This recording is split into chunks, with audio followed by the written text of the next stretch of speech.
नमो परमात्मने नमः। भक्तजनों, आप सभी को मेरा सादर प्रणाम। आज हम शुरू करेंगे श्रीमद् भगवद गीता के छठे अध्याय का महात्म्य के बारे में जानकारी लेंगे। दोस्तों, इस छठे अध्याय का महात्म्य इतना ही हमारे जीवन में महत्वपूर्ण है कि जो एक बार इसे सुन ले या पढ़ ले तो उनका जीवन तर जाता है। ऐसा मैं नहीं कहता, गीता में, श्रीमद् भगवद गीता में जो है राधे गोविंद जिस नाम से उस प्रभु को जपे वो कहते हैं। तो चलिए हम शुरू करते हैं श्रीमद् भगवद गीता के छठे अध्याय का महात्म्य के बारे में। श्री भगवान कहते हैं, सुमुखी, अब मैं छठे अध्याय का महात्म्य बतलाता हूँ, जिसे सुनने वाले मनुष्यों के लिए मुक्ति करत लगत हो जाती है। गोदावरी नदी के तट पर प्रतिष्ठानपुर नामक एक विशाल नगर है, जहाँ मैं पिपलेश के नाम से विख्यात होकर रहता हूँ। उस नगर में जानश्रुति नामक एक राजा रहते थे, जो भूमंडल की प्रजा को अत्यंत प्रिय थे। उनका प्रताप मार्तन मंडल के प्रचंड तेज के समान जान पड़ता था। प्रतिदिन होने वाले उनके यज्ञ के धुएं से नंदन वन के कल्प वृक्ष इस प्रकार काले पड़ गए थे, मानो राजा की असाधारण दानशीलता देखकर वे लज्जित हो गए हों। उनके यज्ञ में प्राप्त पुरोडास के रसास्वाद में सदा आसक्त होने के कारण देवता लोग कभी प्रतिष्ठानपुर को छोड़कर बाहर नहीं जाते थे। उनके दान के समय छोड़े हुए जल की धारा प्रताप रूपी तेज और यज्ञ के धूमों से पुष्ट होकर मेघ ठीक समय पर वर्षा करते थे। उस राजा के शासनकाल में ईर्तिका का मतलब होता है खेती में होने वाली 6 प्रकार के उपद्रवों के लिए कहीं थोड़ा भी स्थान नहीं मिलता था और अच्छी नीतियों का सर्वत्र प्रसार होता था। वे बावली कुएं और पोखरे खुदवाने के बहाने मानो प्रतिदिन पृथ्वी के भीतर की निधियों का अवलोकन करते थे। एक समय राजा के दान, तप, यज्ञ और प्रजा पालन से संतुष्ट होकर स्वर्ग के देवता उन्हें वर देने के लिए आए। वे कमल नाल के समान उज्जवल हंसों का रूप धारण कर अपनी पांखें हिलाते हुए आकाश मार्ग से चलने लगे। बड़ी उतावली के साथ उड़ते हुए वे सभी हंस परस्पर बातचीत भी करते जाते थे। उनमें से भद्रास आदि 2-3 हंस वेग से उड़कर आगे निकल गए। तब पीछे वाले हंसों ने आगे जाने वालों को संबोधित करके कहा, अरे भाई भद्रास, तुम लोग वेग से चलकर आगे क्यों हो गए? यह मार्ग बड़ा दुर्गम है, इसमें हम सबको साथ मिलकर चलना चाहिए। क्या तुम्हें दिखाई नहीं देता? यह सामने ही पुण्य मूर्ति महाराज जानश्रुति का तेज पुण्य अत्यंत स्पष्ट रूप से प्रकाशमान हो रहा है। उस तेज से भस्म होने की आशंका है, अतः सावधान होकर चलना चाहिए। पीछे वाले हंसों के ये वचन सुनकर आगे वाले हंस हंस पड़े और उच्च स्वर से उनकी बातों की अवहेलना करते हुए बोले, अरे भाई, क्या इस राजा जानश्रुति का तेज ब्रह्मवादी महात्मा रैंक के तेज से भी अधिक तीव्र है? हंसों की ये बातें सुनकर राजा जानश्रुति अपने ऊंचे महल की छत से उतर गए और सुपूर्वक आसन पर विराजमान हो अपने सारथी को बुलाकर बोले, जाओ महात्मा रैंक को यहाँ ले आओ। राजा का यह अमृत के समान वचन सुनकर मह नामक सारथी प्रसन्नता प्रकट करता हुआ नगर से बाहर निकला। सबसे पहले उसने मुक्तिदायिनी काशीपुरी की यात्रा की, जहाँ जगत के स्वामी भगवान विश्वनाथ मनुष्यों को उपदेश दिया करते थे। उसके बाद वह गया क्षेत्र में पहुंचा, जहाँ प्रफुल्ल नेत्रों वाले भगवान गदाधर संपूर्ण लोगों का उद्धार करने के लिए निवास करते हैं। तदंतर नाना तीर्थों में भ्रमण करता हुआ सारथी पापनाशनी मथुरापुरी में गया। यह भगवान श्री कृष्ण का आदि स्थान है, जो परम महान एवं मोक्ष प्रदान करने वाला है। वेद और शास्त्रों में वह तीर्थ त्रिभुवनपति भगवान गोविंद के अवतार स्थान के नाम से प्रसिद्ध है।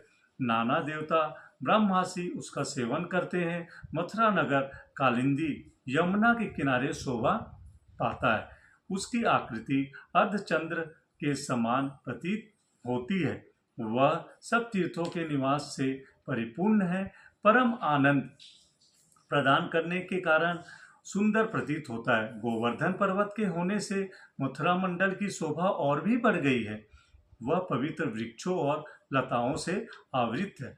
उसमें 12 वन है। वह परम पुण्यमय तथा सबको विश्राम देने वाले श्रुतियों के सारभूत भगवान श्री कृष्ण की आधार भूमि है। तत्पश्चात मथुरा से पश्चिम और उत्तर दिशा की ओर बहुत दूर तक जाने पर सारथी को काश्मीर नामक नगर दिखाई दिया, जहां शंख के समान उज्ज्वल गगनचुंबी महलों की पंक्तियां भगवान शंकर के अट्टहास की भांति शोभा पाती है। जहां ब्राह्मणों के शास्त्रीय आलाप सुनकर मुख मनुष्य भी सुंदर वाणी और पदों का उच्चारण करते हुए देवता के समान हो जाते हैं। जहां निरंतर होने वाले यज्ञ धूम से व्यास होने के कारण आकाशमंडल मेघों से घूमते रहने पर भी अपनी कालिमा नहीं छोड़ता। जहां उपाध्याय के पास आकर छात्र जन्मकालीन अभ्यास से ही संपूर्ण कलाएं स्वतः पढ़ लेते हैं, तथा जहां मणिकेश्वर नाम से प्रसिद्ध भगवान चंद्रशेखर देवदारियों को वरदान देने के लिए नित्य निवास करते हैं। कश्मीर के राजा माणिक्य ने दिग्विजय में समस्त राजाओं को जीतकर भगवान शिव का पूजन किया था। तभी से उनका नाम मणिकेश्वर हो गया था। उन्हीं के मंदिर के दरवाजे पर महात्मा रैंक एक छोटी सी गाड़ी पर बैठे अपने अंगों को खुजलाते हुए वृक्ष की छाया का सेवन कर रहे थे। इसी अवस्था में सारथी ने उन्हें देखा। राजा के बताए हुए भिन्न भिन्न चिन्हों से उसने शीघ्र ही रैंक को पहचान लिया। उनके चरणों में प्रणाम करके कहा, ब्राह्मण, आप किस स्थान पर रहते हैं? आपका पूरा नाम क्या है? आप तो सदा स्वच्छंद विचरने वाले हैं, फिर यहाँ किस लिए ठहरे हैं? इस समय आपका क्या करने का विचार है? सारथी के ये वचन सुनकर परम आनंद में निमग्न महात्मा रैंक ने कुछ सोचकर उससे कहा, यद्यपि हम पूर्ण काम हैं, हमें किसी वस्तु की आवश्यकता नहीं है, तथापि कोई भी हमारी मनोवृत्ति के अनुसार परिचर्या कर सकता है। रैंक के हार्दिक अभिप्राय को आदरपूर्वक ग्रहण करके सारथी धीरे से राजा के पास चल दिया। वहां पहुंचकर राजा को प्रणाम करके उसने हाथ जोड़ सारा समाचार निवेदन किया। उस समय स्वामी के दर्शन से उसके मन में बड़ी प्रसन्नता थी। सारथी के वचन सुनकर राजा के नेत्र आश्चर्य से चकित हो उठे। उनके हृदय में रैंक का सत्कार करने की श्रद्धा जागृत हुई। उन्होंने 2 खच्चरियों से जुती हुई एक गाड़ी लेकर यात्रा की। साथ ही मोती के हार, अच्छे अच्छे वस्त्र और 1 सहस्त्र गौएं भी ले ली। कश्मीर मंडल में महात्मा रैंक जहाँ रहते थे, उस स्थान पर पहुंचकर राजा ने सारी वस्तुएं उनके आगे निवेदन कर दी और पृथ्वी पर पड़कर साक्षात प्रणाम किया। महात्मा रैंक अत्यंत भक्ति के साथ चरणों में पड़े हुए राजा जानश्रुति पर कुपित हो उठे और बोले, रे शूद्र, तू दुष्ट राजा है, क्या तू मेरा वृतांत नहीं जानता? यह खच्चरियों से जुती हुई अपनी ऊंची गाड़ी ले जा। ये वस्त्र, ये मोतियों के हार और ये दूध देने वाली गाय भी स्वयं ही ले जा। इस तरह आज्ञा देकर रैंक ने राजा के मन में भय उत्पन्न कर दिया। तब राजा ने सांप के भय से महात्मा रैंक के दोनों चरण पकड़ लिए और भक्ति पूर्वक कहा, ब्राह्मण, मुझ पर प्रसन्न होइए। भगवान, आप में यह अद्भुत महात्मा कैसे आया? प्रसन्न होकर मुझे ठीक ठीक बताइए। तब रैंक ने कहा, राजन, मैं प्रतिदिन गीता के 6ठे अध्याय का जप करता हूँ। इसी से मेरी तेजो राशि देवताओं के लिए भी दुस्सह है। तदंतर परम बुद्धिमान राजा जानश्रुति ने यत्नपूर्वक महात्मा रैंक से गीता के 6ठे अध्याय का अभ्यास किया। इससे उन्हें मोक्ष की प्राप्ति हुई। उधर रैंक भी भगवान माणिकेश्वर के समीप मोक्षदायक गीता के 6ठे अध्याय का जप करते हुए सुख से रहने लगे। हंस का रूप धारण करके वरदान देने के लिए आए हुए देवता भी विस्मित होकर स्वेच्छानुसार चले गए। जो मनुष्य सदा इस एक ही अध्याय का जप करता है वह भी भगवान विष्णु के ही स्वरूप को प्राप्त होता है, इसमें तनिक भी संदेह नहीं है। तो भक्तजनों, यहाँ पर जो 6ठे अध्याय का महात्म्य समाप्त होता है। अब हम आगे चलेंगे, 6ठे अध्याय का पाठ पढ़ेंगे। तो यहाँ पर हम विराम लेते हैं।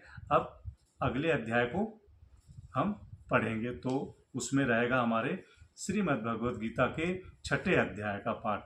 तो यहाँ पर हम विराम ले रहे हैं। ओम नमो नारायणाय।